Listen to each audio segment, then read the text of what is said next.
Hi, I'm Gerardo. I'm here with the Mass readings for Wednesday, November 8th, 2017, of the 31st week in Ordinary Time, from the Lectionary 487. The first reading is from the book of Romans, chapter 13, verses 8 through 10. Brothers and sisters, owe nothing to anyone except to love one another, for the one who loves another has fulfilled the law.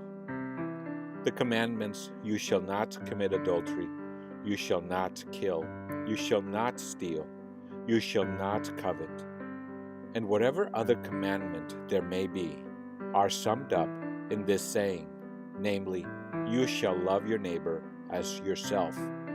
Love does no evil to the neighbor. Hence, love is the fulfillment of the law. The word of the Lord. The responsorial psalm.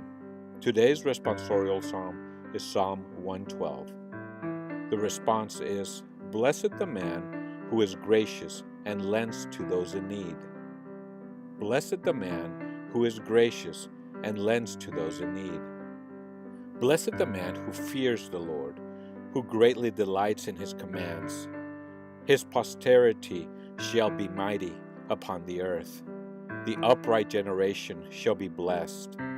Blessed the man who is gracious and lends to those in need. He dawns through the darkness a light for the upright. He is gracious and merciful and just. Well for the man who is gracious and lends, who conducts his affairs with justice. Blessed the man who is gracious and lends to those in need. Lavishly he gives to the poor. His generosity shall endure forever. His horn shall be exalted in glory. Blessed the man who is gracious and lends to those in need.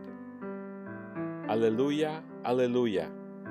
If you are insulted for the name of Christ, blessed are you, for the Spirit of God rests upon you. Alleluia, Alleluia.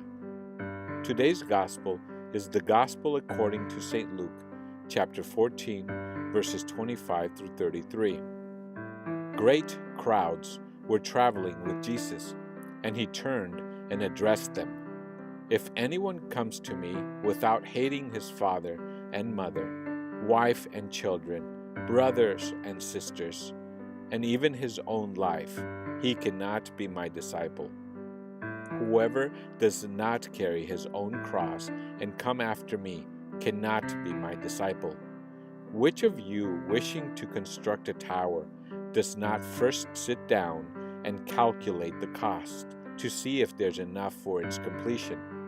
Otherwise, after laying the foundation and finding himself unable to finish the work, the onlookers should laugh at him and say, This one began to build, but did not have the resources to finish. Or what king, marching into battle, would not first sit down and decide whether with 10,000 troops he can successfully oppose another king advancing upon him with 20,000 troops? But if not, while he is still far away, he will send a delegation to ask for peace terms. In the same way, every one of you who does not renounce all his possessions cannot be my disciple. The Gospel of the Lord. The reflection. Luke's Gospel is noteworthy for its extremes. On the one hand, it shows the radical and uncompromising demands that Jesus makes on those who would be his followers.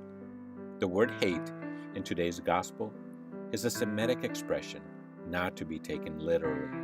It could not be so taken, as the whole of Jesus' teaching is based on love, not only of blood relatives, but of strangers, and even enemies.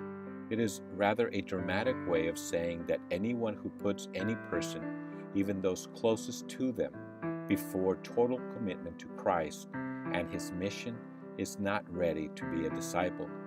There can be no compromise here. It is all or nothing. It is important for the crowd to hear this.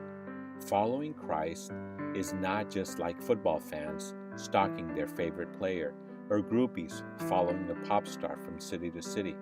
There is a price to be paid, and they need to know that there is one and what it is.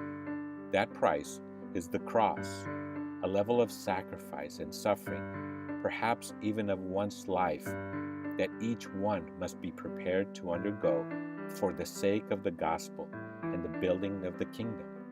No one can be a disciple of His who is not ready to let go of everything he has. The following of Jesus has to be absolute and unconditional. How many of the crowd listening were ready for that? How many of us are ready for that? Am I ready? And what are the things I am clinging to? What are the things I cannot let go of, and why? To be a disciple of Jesus means being absolutely free.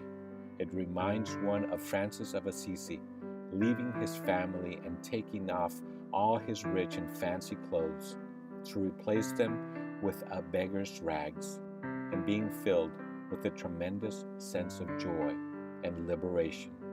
Do I want to be a disciple of Jesus? To what extent? Am I ready to pay the price He asks? Thanks for listening. Have a blessed day.